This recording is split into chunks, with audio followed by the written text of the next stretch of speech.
नमस्कार, जय हिंद। मैं अंकुर चपराना, आप सभी का मेंटोर जैसे यूट्यूब चैनल पर हार्दिक स्वागत है। आशा करता हूँ आप सभी विद्यार्थी कुछ ज़्यादा दुखी हैं, थोड़े बहुत बच्चे आपसे आप में से खुश भी हैं। कारण है यूपी पुलिस का रिजल्ट, और रिजल्ट का कारण है मेन कि भाई रिजल्ट एक साफ तौर पर या एक बिल्कुल स्पष्ट रूप से आपके सामने नहीं आया है।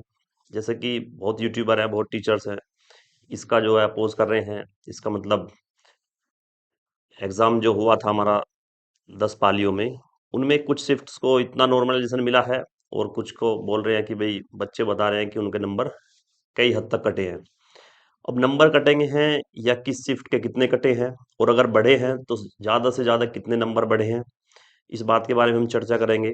और उस बारे में भी आज बात करने वाले हैं कि इस भर्ती में जो नॉर्मलाइजेशन का खेल था वो किस तरह से हुआ है, और अब से पहले कैसा हुआ करता था। बच्चे पहले पूरी बात और पूरी वीडियो इम्तिनान से सुनना है। आप किसी भी चैनल के बच्चे हो या किसी भी टीचर्स के या किसी भी अध्यापक के छात्र हो, एक बार वीडियो को और मेरी बातों को ध्यान से सुनना, उसके बाद अपनी कोई भी प्रतिक्रिया देना या कमेंट करना, ठीक है। बात है उत्तर प्रदेश सिपाही भर्ती परीक्षा के रिटन एग्जाम को लेकर। जब पहले इसका एग्जाम हुआ था उसमें बड़े इस तरह से धांधली हुई, उसके बाद ये एग्जाम हमारा कैंसिल हुआ। कैंसिल होने के बाद फिर ये एग्जाम हमारा होता है, और 4 पाली की बजाय इसमें 10 पालियां होती हैं। और 10 पालिया का कारण है कि एक रेगुलर बेसिस या रेगुलर डेज पर नहीं हुई है। उन 3 पालियों या मतलब 3 दिन की परीक्षाओं के बाद फिर 5 दिन का गैप था, उसके बाद फिर परीक्षाएं थी 30 और 31 की। कारण बताया गया था सरकार का न्यूज़पेपर के माध्यम से कि इतना गैप का जो कारण है उसमें हमारा कुछ एक दो त्योहार थे, दशहरा टाइप थे, उसके कारण इतना गैप था। बाकी क्या इनका फैसला था, क्या इनका निर्णय था, वो यही जानते हैं भाई। दशहरा एक दिन का त्योहार होता है, या कोई भी त्योहार हो वो एक दो दिन का होता है, उसमें 4 या 5 दिन गैप की कोई आवश्यकता नहीं थी। उस 4-5 दिन के अंदर काफ़ी बच्चों के बोलते हैं कि भाई जो 25, 23 या 24 तारीख के बच्चे थे कि उन्हें 5 दिन एक्स्ट्रा मिले हैं, तो उनका स्कोर अच्छा होगा, उन्हें ज़्यादा फ़ायदा होगा। अब जब स्कोर उनका अच्छा हो गया है, 5 दिन का टाइम मिलने के बाद उन्होंने तैयारी करी है, तो एग्ज़ाम पैटर्न सेम रहा। सेम रहने के साथ-साथ ही उन 5 दिन की तैयारी में उनका थोड़ा बहुत स्कोर अप हुआ था।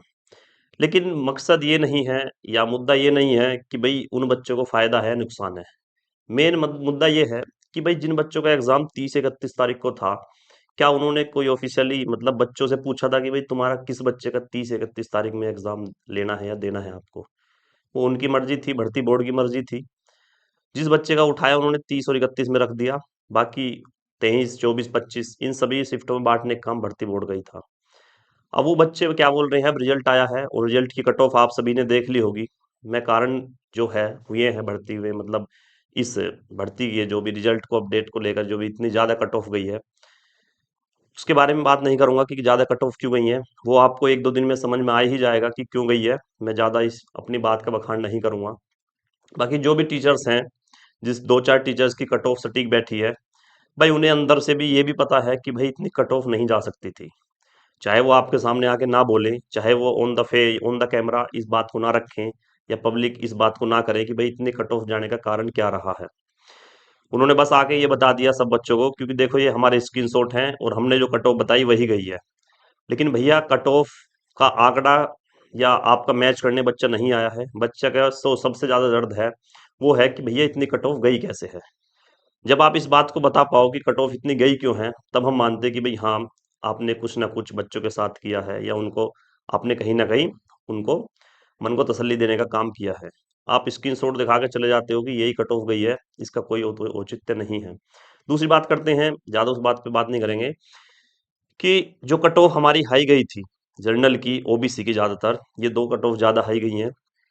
इनमें कहीं ना कहीं ये दिख गया था उस टाइम भी जब ये लिस्ट हमारी जारी हुई थी कल, कि भाई इसमें नॉर्मलाइजेशन ठीक ठाक लेवल का हुआ है। क्योंकि एक दो टीचर की छोड़िए, यूट्यूब पर जितने भी टीचर थे सबका आंकड़ा ये था कि 95-100 के बीच में ही जनरल की कट ऑफ जानी चाहिए फिजिकल के लिए। लेकिन वो सबके आंकड़े फेल हुए। इसका मतलब ज्यादा चौंकाने वाले आंकड़े हमारे पास आए हैं, तो उनके पीछे कारण भी कोई बड़ा ही रहा होगा। आप सब बच्चे जो भी हमारे 10 शिफ्ट के बच्चे हैं, आप सभी इस वीडियो को देख रहे होंगे, एक बार आप न्यूट्रल होकर इस बात को सुनना। चाहे आपका किसी भी शिफ्ट में था, चाहे आपका नुकसान हुआ है या जो आपका जो फायदा हुआ है, लेकिन सुनना आपको बातें सारी हैं। तो जो 23, 24, 25 तारीख के बच्चे थे भैया, उनको नॉर्मलाइजेशन मिला है। और मैं अब फिर कह रहा हूँ, ऑन द कैमरा कह रहा हूँ कि उन्हें नॉर्मलाइजेशन अच्छा खासा मिला है। अगर आप एक दो दिन का इंतजार और करें तो आपके सामने ऐसे बच्चे भी आएंगे जो ओबीसी 90 92 93 क्वेश्चन वाले का सिलेक्शन हुआ है। किन तीन मतलब तीन जो हमारे डेट थी 23 24 25, मैं इन तारीख की बात कर रहा हूँ। उसमें ओबीसी को आपको 92 93 नंबर वाले क्वेश्चन जो है हमारे उसका नंबर देखने को मिलेगा। दूसरा, अगर दूसरी तरफ बात करें 31 और 30 तारीख के बच्चों की, उनका कट ऑफ से ज्यादा अंक होने के कारण भी, मतलब होने के बावजूद भी, उनका कट ऑफ में नाम नहीं है। अब टीचर्स का मानना है या हमारे मानना है या किसी और बच्चे को अगर वो दुख बताएं तो बोलते हैं कि भाई ये झूठ बोल रहा है या इसके साथ ऐसा नहीं है या इस पे गणना करनी नहीं आई है। हम भी समझते हैं कि भाई नंबर कैलकुलेट करने में काफी ज्यादा हद तक दिक्कत थी, बच्चों को नहीं कर पाता था क्योंकि 2 3 बार आंसर की आई है। और एक ही इसी बीच में आपको बता दूं, क्योंकि अभी जो रिजल्ट आया था कल, उसके ही साथ साथ एक फाइनल आंसर की आई है। और उस फाइनल आंसर की में लगभग हर शिफ्ट में एक दो क्वेश्चन में फिर चेंज देखने को मिला है। शायद वो बात आपको नहीं पता, अगर किसी बच्चे का एक दो नंबर ऊपर था कट ऑफ से और उसको लग रहा है कि सर मेरे तो कटे हैं, तो एक बार प्लीज वो अपनी फाइनल आंसर की चेक कर लो जो भी कल आई है। ये तीसरी आंसर की आई है। ठीक है, फिर एक फॉर्मूला देते हैं, उसके बेसिस पर आपको गणना करनी होती है जो बच्चा नहीं कर पा रहा है। तो भर्ती बोर्ड ने कहीं ना कहीं बच्चों को घुमाने का काम किया है, क्योंकि बच्चा 10 12 दिन 20 दिन इस उलझन में रहे कि मेरे तो नंबर कम ही थे, चलो मैं बैठ जाता हूँ, कोई बात नहीं है। लेकिन हकीकत क्या है वो सबके सामने एक दो दिन में आ ही जाएगी कि नॉर्मलाइजेशन का क्या हो खेल हुआ है। अब तक जो भी भर्तियों में नॉर्मलाइजेशन होता आता है या एसएससी में कोई भी एग्जाम में नॉर्मलाइजेशन होता है, उसमें ज्यादा चांस होते हैं कि जिस शिफ्ट के बच्चे, एक भी बच्चे को अगर मान लिया 5 नंबर मिले हैं, तो उम्मीद ये रहती है कि ज्यादातर 5 नंबर उस हर बच्चे को मिलेंगे जो उस शिफ्ट में बैठता था। लेकिन इस भर्ती में ये आंकड़ा भी फेल हो गया है, ये प्रोसेस भी फेल हो गया उनका नॉर्मलाइजेशन का। इसमें लगता है कि किसी बच्चे के भी फिक्स पैटर्न के आधार पर नॉर्मलाइजेशन नहीं मिला है शिफ्ट वाइज भी। अगर हम बात करें 23 की पहली शिफ्ट की, 23 की पहली शिफ्ट में ओबीसी की मैंने आपको बात बताई थी, 188 क्वेश्चन पर आपका सिलेक्शन हुआ है ओबीसी से फिजिकल के लिए जो हमारे पास है। हो सकता है उससे कम भी हो। आपने आज अंकित सर की वीडियो भी देखी होगी, उसमें एक लड़की के 171 नंबर थे 23 की पहली शिफ्ट में, जबकि लड़कियों की कट ऑफ ओबीसी में गर्ल्स की कट ऑफ 189 मतलब 190 नंबर गई है। मतलब उस लड़की को 18 20 नंबर का नॉर्मलाइजेशन मिला है। जब उस एक लड़की को मिला है तो आपका आंकड़ा ये भी बोल रहा होगा कि एक को तो नहीं मिला होगा, उस शिफ्ट में ज्यादातर लड़कियों को मिला होगा। तो भैया कट ऑफ हाई जाने के कारण सिर्फ और सिर्फ ऊंच नीच इस नॉर्मलाइजेशन में ही हुई है। हमें इतना आकलन नहीं था, इतना अंदाजा नहीं है कि भाई नॉर्मलाइजेशन इस तरह से हो सकता है। सबको यह था कि भाई नॉर्मलाइजेशन होगा तो 15 20 नंबर का होगा। लेकिन इसमें क्या देखने को मिल रहा है कि 20 नंबर से भी ज्यादा नॉर्मलाइजेशन हुआ है, बढ़े हैं बच्चों के। और दूसरी तरफ 30 31 वालों के कटने की भी खबर आई है, क्योंकि बच्चा अपने 10 या 8 या 7 नंबर का झूठ बोल सकता है। जिस बच्चे के 15 नंबर भी ज्यादा हैं उसका भी सिलेक्शन नहीं हुआ है, उसका मतलब वो बच्चा झूठ नहीं बोल रहा है और उससे कैलकुलेट करना भी आता है। और अगर कहीं ना कहीं उससे कैलकुलेट करना नहीं आ रहा है तो किसी और से उसने जरूर कराया होगा। जब भी वो कमेंट बॉक्स अब हमारे देख लीजिए, बड़े बड़े यूट्यूब चैनल के देख लीजिए, सबके कमेंट बॉक्स में एक ही बात लिखी है, सर मेरे कट ऑफ से ज्यादा नंबर थे, मेरा सिलेक्शन नहीं हुआ है। अगर एक दो नंबर का ही हेर फेर है तो बच्चे, मैं फिर बता रहा हूँ, अपनी फाइनल आंसर के अनुसार चेक करें, फिर अपना फॉर्मूला लगाएं, तब आंकड़ा देखें। अगर आप पे नहीं दिख रहा है तो किसी अपने साथी से, किसी टीचर से या किसी की मदद लेकर अपने उस आकलन को पूरा करें। लेकिन फिर भी अगर आपको लगता है कि मेरे बिल्कुल एक्यूरेट मैंने अपने नंबर मिलाए हैं, उसके बावजूद भी मेरे कट ऑफ से ज़्यादा नंबर होने के कारण भी मेरा अब भी कट ऑफ क्लियर नहीं हुई है, तो उसका मतलब है आपके नंबर कटे हैं। कटे होने का कारण है सिर्फ 30 और 31 दोनों दिन की चारों शिफ्ट में जो मिले हैं बच्चे, वो इन दो ही शिफ्ट के मिले हैं जो कटने वाले बता रहे हैं। बाकी 23 24 25 वाली शिफ्टों में नॉर्मलाइजेशन अच्छा खासा मिला है। अगर आंकड़ा अगर मैं आपको बताऊं, जितना मुझे अंदाजा है, जितना मेरे पास बच्चों का आया है, मिनिमम से मिनिमम बता रहा हूं मैं कि 15 से 20 नंबर तो मिनिमम इन बच्चों को मिले ही हैं। 23 24 25 वाले बच्चों को इसमें से कम जो मिला है वो लगभग 24 तारीख की एक शिफ्ट को कम मिला है थोड़ा, वरना 23 और 25 की दोनों शिफ्ट को 20 15 20 10 20 के बीच में हमारा नॉन देखने को मिला है। अभी ये 20 तक ही देखने को मिला है, हो सकता है 25 जाए, 30 जाए, 35 जाए। अब हमारा मुद्दा ये नहीं है कि नॉर्मलाइजेशन मिला है उन बच्चों को कॉन्ग्रेचुलेशन बोलनी है या आपको कुछ करना है। अभी शॉर्ट लिस्टेड जो बच्चे हुए हैं हमारे पास, 1,70,000 75,000 के करीब बच्चे हुए हैं। आप खुशी मना रहे हो, ठीक बात है, लेकिन ध्यान रखना एक बात, क्योंकि ये नॉर्मलाइजेशन का खेल आपको भी अभी समझ में नहीं आया है। आपको सिर्फ और सिर्फ डीवीपीएसटी के लिए एडमिट कार्ड, मतलब एक आपको लिखा है कि आप डीवीपीएसटी के लिए क्वालिफाई हुए हैं। आपको भी नहीं पता है हकीकत में कितने नंबर हैं आपके। हो सकता है कोई बच्चा बॉर्डर पे ही हो, कोई बच्चा 20 नंबर हो, वो सोच रहा है मेरे तो 2 ही नंबर फालतू में नहीं करूंगा। तो इसके कहीं ना कहीं नुकसान भी और फायदे भी हैं, लेकिन बच्चे को, हर बच्चे को बता रहा हूं मैं कि अपना स्कोर कार्ड जब तक आंखों से नहीं देख लेगा तब तक उसको 100% पुष्टि नहीं होगी। ठीक है।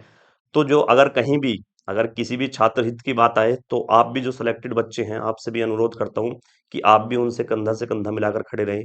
और सभी टीचर से अनुरोध है कि कृपया एक मांग को जरूर आगे बढ़ाएं, वो है सबका स्कोर कार्ड। कुछ टीचर्स ने, टारगेट विद अंकित ने और अंकित सर ने भी, एग्जामपुर वाले सर ने भी इस मुहिम को चलाया कि भैया भर्ती बोर्ड पर ट्वीट के माध्यम से कुछ ना कुछ ऐसा दबाव बनाया जाए कि वो अपनी तरफ से बयान दे। और बयान उन्होंने स्पष्ट रूप से दे दिया है ट्वीट के माध्यम से कि वे जो स्कोर कार्ड है वे हमारा जो अंतिम परिणाम होगा भर्ती का, उसके मतलब उसके बाद में करेंगे, उसके पश्चात करेंगे। ठीक है। अभ्यर्थियों के अंक भर्ती प्रक्रिया के पूर्ण होने के उपरांत भर्ती बोर्ड द्वारा प्रकाशित किए जाएंगे। और कारण क्या लिख रखा है इन्होंने? कारण लिख रखा है, बोर्ड आपके सहयोग की सराहना करता है तथा आशा करता है कि परीक्षा प्रक्रिया की समाप्ति तक आप धैर्य बनाए रखेंगे ताकि परीक्षा की शुचिता और पारदर्शिता पर कोई प्रतिकूल प्रभाव ना पड़े। वो बोल रहे हैं कि अभी आप कोई ऑब्जेक्शन ना उठाएं, भर्ती बोर्ड पर कोई दबाव ना दें। भर्ती बोर्ड इस टाइम बहुत डिप्रेशन में है। उनका मानना है कि बच्चे को जैसे हमने अंक दिए हैं, जिस हिसाब से हमने उन्हें चलाया है, उस हिसाब से चले। हम पर उंगली ना उठाएं प्लीज, क्योंकि भर्ती प्रक्रिया इससे प्रभावित होगी। मतलब एक ये बच्चों पर ये एहसान भी कर रहे हैं कि अगर हमने रिजल्ट दे दिया है तो आप इसमें उंगलीबाजी ना करें, क्योंकि भर्ती प्रक्रिया रुक जाएगी और आपको लेट हो जाओगे। भैया भर्ती प्रक्रिया अगर जनवरी में पूरी होनी है तो चाहे मार्च में जाके पूरी हो, चाहे अगली साल हो, लेकिन साफ सुथरी हो, यही बच्चों का मानना है। और जब तुमने भर्ती प्रक्रिया का सारा प्रोसेस कर ही लिया है और आपको सब पता है कि कितने अंक किस बच्चों को देने हैं और कट ऑफ बना ही लिया है, तो आपके पास स्कोर कार्ड भी है भैया। क्योंकि अब धांधली का लेवल जो काफी यूट्यूबर देख रहे हैं या बच्चों के मन में है कि भैया 35 लाख बच्चों में से एक 1.5 लाख 2 लाख बच्चों का ही जो है सिलेक्शन हुआ है, उन्हें छोड़कर जो हमारे 30-32 लाख बच्चे परेशान हैं, उनका मानना है कि कम से कम हमें यह बता दिया जाए कि हमारे कितने अंक है, कितने कटे, कितने बढ़े। हम उस हिसाब से संतुष्टि से बैठ जाएं। और जो बच्चे तैयारी में हैं, 1,70,000 बच्चे हैं, उन्हें भी स्पष्ट रूप से पता लग जाए कि हमारे कितने अंक ज्यादा हैं। वो उसी हिसाब से अपनी तैयारी करेंगे। ठीक है। नेक्स्ट वैकेंसी को टारगेट करेंगे। आपसे अभ्यर्थी ये नहीं बोल रहे कि हमारा रिजल्ट या हमारा स्कोर कार्ड आप अगले ही 2 दिन दे दो। वो आपको टाइम भी देते हैं, 20 दिन ले लीजिए, 25 दिन ले लीजिए, लेकिन भर्ती प्रक्रिया के बीच में ही आपको स्कोर कार्ड दे दे, ऐसी काम ना करता है। और भर्ती बोर्ड की तरफ से ये ट्वीट आया है। अब इसका मतलब ये नहीं है कि भर्ती बोर्ड ने अगर हाथ खड़े कर दिए कुछ नहीं हो सकता। अगर आप सब साथ हैं और सब टीचर साथ हैं तो कुछ भी हो सकता है। ठीक है। मैं उनसे हाथ जोड़ के निवेदन कर रहा हूँ जो हमारे बड़े बड़े चैनल हैं कि भैया आपके बिना कुछ नहीं है। सबसे पहले आपको आगे आना होगा, जैसे आप पहले आगे आए थे। उसके बाद हम जैसे या कुछ स्टूडेंट्स और जो अभी इस चीज से प्रभावित हैं वो आगे आएंगे। तो ये जो हमारी भर्ती बोर्ड का बयान था, ये उल्टा भी जाएगा और जो स्कोर कार्ड की मांग थी वो भी होगी। क्योंकि एकता में दम होता है। आरओ या आरओ बच्चों को देख लेना, 3 दिन के अंदर ही अपनी परीक्षा रद्द कराने की मांग भी थी। मतलब जो 4 पालियों में थी उनको रद्द भी कराया और 1 दिन में कराने की मांग भी थी। सरकार ने हाँ करी है, तो ये तो क्या चीज है। ठीक है। इसमें तो हम 35-40 लाख अभ्यर्थी हैं। बहुत बड़ी शक्ति है, बहुत बड़ी संख्या है, बहुत बड़ा बल होता है 35 लाख बच्चों में। तो इस ट्विटर इससे जो हमारे ट्वीट आया है, इससे ना घबराएं। अगर स्कोर कार्ड आता है तो अभ्यर्थियों की तरफ से स्पष्टीकरण हो जाएगा कि भैया हमारा अब है ही नहीं, ये हमारा कटे हैं। सवाल फिर वही है भर्ती बोर्ड से या अन्य अभ्यर्थियों से कि भैया अगर कोई मुहिम चलाई जाए या कोई ऐसी आपको एजेंसी या घोटाले के बारे में पता लगता है कि जिससे इस भर्ती का स्पष्टीकरण होता है, तो आप एकजुट, एक साथ, एक राह, एक धागे में चलने होगा आपको। ठीक है। दूसरी बात करते हैं हम कि जो कट ऑफ का मामला था, कट ऑफ का मामला अभी जैसे गूगल फॉर्म भरा रहे हैं बहुत से यूट्यूबर, उनके पास आंकड़ा पहुंच रहा है। 1-2 दिन का वेट कर लीजिए, आपको ये भी पता लग जाएगा अंदाजा कि किस पाली में कितना नॉर्मलाइजेशन हुआ है। लेकिन मैं अगर यहाँ डेट लिख रहा हूँ 23, 24, 25, तो आप ऑन एन एवरेज मान के चलना कि किसी भी बच्चे के 10 से और 25 नंबर तक के बीच में बढ़े हैं। ठीक है। और ये सबूत के तौर पर है, आपको कमेंट बॉक्स में ऐसे बच्चे मिल जाएंगे, मुझे सबूत देने की जरूरत नहीं है। मेरे पास जो बच्चे हैं मैं डायरेक्ट आपको उनसे कॉल भी करा दूंगा या कहीं उनका ट्वीट भी मतलब मैसेज वगैरह, कमेंट वगैरह भी दिखा दूंगा। इसमें छुपाने वाली बात नहीं है। लेकिन मुद्दा ये नहीं है कि यही बच्चे खुश हों, मुद्दा ये है जो 31 और 30-31 वाले बच्चे थे, इनके साथ अन्याय क्यों है। दूसरी बात कि अगर 23 में एक बच्चों को 20 नंबर या 25 नंबर मिले हैं, तो क्या गारंटी है कि 23 तारीख में बैठने वाला प्रत्येक 5 लाख छात्र को 25-25 नंबर मिले होंगे। दूसरी बात, ये दो हमें स्पष्टीकरण चाहिए, दो हमें क्लैरिफिकेशन चाहिए भर्ती बोर्ड से कि क्या हर बच्चे को इक्वल नंबर ऑफ मतलब नॉर्मलाइजेशन मिला है, या इक्वल नंबर जो उसके सब स्टूडेंट के एक शिफ्ट में कटे हैं। ये दो चीजें चाहिए, प्लस स्कोर कार्ड चाहिए। वरना आपको फिर मैं आग्रह करता हूं कि किसी भी सरकार पर, किसी भी भर्ती बोर्ड पर इतना विश्वास नहीं करना चाहिए कि जो कर रहा है वो आंख पे पट्टी बांधकर आप बैठ जाओ। अब धांधली का हो सकता है स्तर दूसरा आए, मैं ये नहीं बोल रहा हूँ कि धांधली हुई है, लेकिन स्तर बदलते रहते हैं। ये नॉर्मलाइजेशन की प्रक्रिया इन्होंने अब फिर नहीं अपनाई है, तो हो सकता है इसकी आड़ में ही कुछ ना कुछ दिक्कतें आई हों। वरना आप अपने मन से बताना कि इतने बच्चे, जितनी कट ऑफ गई है, क्या हकीकत में इतनी बड़ी भर्ती में इतनी कट ऑफ जाना जायज था। और अगर जायज है और हर बच्चे, मेहनती वाले बच्चे का अच्छी तरह से नॉर्मलाइजेशन हुआ है, तो भैया फिर नॉर्मलाइजेशन अच्छा खासा हुआ है, फिर गांठ मार लीजिए आप। देखना, जो यूट्यूबर ने कट ऑफ ज्यादा बताई थी उनकी अब सटीक बैठ गई है, तो इस वजह से वो बच्चों को थोड़ा सा ये बता रहे हैं कि हमारी कट ऑफ सही बैठी है, गलत बैठी है। लेकिन अंदर ये है मामला उनके भी, उनको भी सोच इस विचार का, ये मतलब कारण ये है सोच विचार का कि भैया इतनी कट ऑफ गई क्यों है। वो भी कहीं ना कहीं एक कोने में बैठ कर सोच रहे हैं कट ऑफ गई क्यों है। वो अभी छात्र के सामने या बच्चों के सामने नहीं बता रहे हैं अंदर की बातें कि भैया कट ऑफ जाने का क्या कारण है। कारण सिर्फ दो ही हैं, या तो उल्टा सीधा नॉर्मलाइजेशन हुआ है, अगर नॉर्मलाइजेशन उल्टा सीधा हुआ है तो ये घोटाला या धांधली का कारण है। दूसरी बात, या फिर अच्छा खासा इस भर्ती में 3 दिन की जो हमारी शिफ्ट थी 6, इनमें अच्छे खासे नंबर बढ़े हैं, अच्छे खासे, जो अभी आपको अंदाजा भी नहीं है। ठीक है, अंदाजा कुछ दिन बाद हो जाएगा। तो उस दिन का इंतजार करने के लिए हम एक ऐसी मुहिम चलाएं, एक भर्ती बोर्ड पर ऐसा प्रेशर क्रिएट करें जिससे हमारे ये स्कोर कार्ड बिल्कुल स्पष्ट रूप से आने वाले 1 हफ्ता 2 हफ्ता का समय ले सकते हैं, उसमें सब बच्चों के दे दें। मैं बोलता हूँ डीवीपीएसटी की प्रक्रिया, फिजिकल की प्रक्रिया ये कुछ दिन बाद और कर दें, बजाय जनवरी फिजिकल ये फरवरी में करा लें, मार्च में करा लें, लेकिन बच्चों, हर बच्चे को संतुष्ट करें। ठीक है, ऐसा नहीं है कि भाई ऐसी मुंह उठा के लिस्ट जारी कर दी है और बच्चा उसमें बिलख रहा है और ढूंढ रहा है मेरे नंबर कहाँ हैं। ठीक है, फिर ये भी नहीं बता पा रहा है कि भैया उस बच्चे, मतलब उस शिफ्ट में एक बच्चा तो बोल रहा है कि मेरे 10 नंबर बढ़े हैं, मेरे नंबर आ गया। एक बच्चा बोल रहा है कि मेरे तो 5 ही कम थे, तो मेरा तब भी नहीं आया है। एक बच्चा बोल रहा है कि मेरे तो 4 ज्यादा थे, मेरे तब भी नहीं आया है। तो कम से कम एक शिफ्ट का नॉर्मलाइजेशन का आधार कम से कम आप बता दो, उसके आधार पर हर बच्चा हर शिफ्ट में अपना आकलन कर लेगा। आप ये बता दीजिए कि 23 तारीख में, या हमने जो ये बता दो बस, नॉर्मलाइजेशन जो किया है हमने, ये हमने एक्यूरेसी के हिसाब से किया है, हार्ड इजी के हिसाब से किया है, रोम मतलब जो एवरेज मार्क्स थे उनके हिसाब से किया है, मतलब किस हिसाब से आपने नॉर्मलाइजेशन किया है। और ये बता दीजिए कि नंबर इस शिफ्ट में इतने बड़े हैं प्रत्येक बच्चे के, उस शिफ्ट वाले बच्चों के घटे हैं। तो बच्चों का ये भी साफ हो जाएगा कि किस बच्चों का आकलन गलत था और आंकड़े गलत थे। और जो टीचर्स बोल रहे हैं और जो बच्चे गालियां दे रहे हैं टीचर्स को कि तुमने कट ऑफ कम बताई थी, ये गई है वो गई है, तो कम से कम वहां भी शांति हो जाएगी। ठीक है, सिर्फ मैं ही नहीं, यहाँ ये कट ऑफ बताने वाले, ये कट ऑफ बताने वाले 95% टीचर्स थे। अभी भी आप यूट्यूब पर छान गिनना, जो भी जर्नल की कट ऑफ बता रहा था वो 95 से आसपास ही बता रहा था।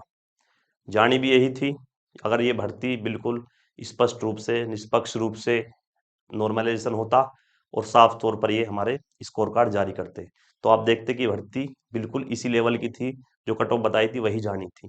ठीक है, क्योंकि इतनी कट ऑफ, मतलब 70% फिजिकल के लिए क्वालिफाई करना, इसका मतलब तो भाई आने वाले टाइम में कंपटीशन से बच्चा, जो नॉर्मल बच्चा हो, तो बाहर ही हो जाएगा। कंपटीशन को दायित्व नहीं बचता है अगर 90% कट ऑफ जा रही है। ठीक है, फिर तो एक ग्रेड दे दें, या आप बोले जैसे क्लासरूम में फर्स्ट सेकंड थर्ड है, बस 100 बच्चों में से उनको दे दे कि फर्स्ट सेकंड थर्ड 3 बच्चे सेलेक्ट किए हैं हर क्लास से। ऐसे ही होगा फिर आने वाले टाइम में। तो भाई सबको एक साथ रहना है, अगर कोई भी स्टेप कोई टीचर उठाता है तो आपको उनका साथ देना है। नेगेटिव कमेंट किसी के भी नीचे नहीं लिखने, किसी टीचर्स के। हर टीचर्स आपके साथ है, हम भी आपके साथ हैं। जो भी आगे की प्रक्रिया होगी हम उसमें साथ देंगे। ठीक है, उम्मीद करता हूँ आप भी हमारा साथ देंगे, और कुछ दिन के लिए हर बच्चा एकत्र होइए, और कम से कम इतनी कोशिश करना कि जिन बच्चों का सिलेक्शन हुआ है वो किसी बच्चों को, जिनका सिलेक्शन नहीं हुआ, उल्टा सीधा ना बोले या गाली गलौज उनको ना करे। ठीक है, जिस फेज में अब वो हैं उस फेज में कभी ना कभी आप भी रहे होगे। तो यही 3-4 बातें थी, बाकी और बातें हम करते रहेंगे। लेकिन एक जो हमारे जो शॉर्ट लिस्टेड जो कैंडिडेट हुए हैं उनके लिए एक मैं एडवाइस देता हूँ कि भैया एक सबसे पहले अपने डॉक्यूमेंट्स तैयार करा लीजिए जब तक ये प्रोसेस चल रहा है। दूसरा, आप फिजिकल की तैयारी करते रहिए, चाहे आपका 1 नंबर ज़्यादा है या आपके 20 नंबर ज़्यादा हैं, 30 ज़्यादा है, ठीक है। दूसरी बात, अगर बात करें हम दूसरी लिस्ट की, भाई दूसरी लिस्ट के आने की संभावनाएं कम है, और इतना भी नहीं घबराना है कि इसकी फाइनल मेरिट भैया 15-20 नंबर बढ़ जाएगी, इतनी भी नहीं बढ़ेगी, ठीक है। तो बस सिर्फ अब ध्यान आपको ये रखना है कि आपने एक स्टेज पार कर लिया, दूसरी स्टेज आपकी फिजिकल की है, ठीक है। तो फिर भाई मिलते हैं अगली वीडियो में, जब तक के लिए धन्यवाद।